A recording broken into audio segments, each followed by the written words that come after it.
గురుంగుండ కోట ఒక పురాతనమైన కోట. ఈ కోటను మొదట చోళులు, చాళుక్యులు, రాయళ్ళు, మహమ్మదీయులు, కడప నవాబులు పరిపాలించారు. ఈరోజైతే మనం గురుంగుండ కోటను చూసేదానికి వచ్చేసాం.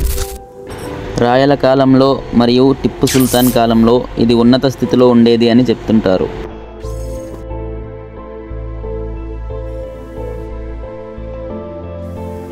గుర్రం కొండని మొదట జాఫరాబాద్ అని పిలిచేవాళ్ళు.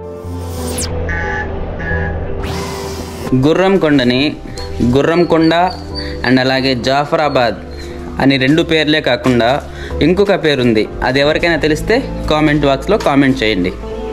హాయ్ అన్న. ఎక్కడి నుండి వచ్చారు? కర్ణాటక నుంచా? గురుంగుండ కోటను చూసారు కదా, ఎలా అనిపించింది? చాలా బాగుంది. ఇలానే మెయింటైన్ చేస్తా అంటే ఫ్యూచర్లో కూడా జనాలు వచ్చిపోతూ ఉంటారు. బట్ ఇంకా ఒకటి, ఈ పురాతనమైన ప్లేసెస్ చూడడానికి చాలా ఆనందపడతారు కూడా జనాలు. సో అందుకనే మేము ఆడదాకా కర్ణాటక నుంచి ఇక్కడికి వచ్చినాం. ఓకే.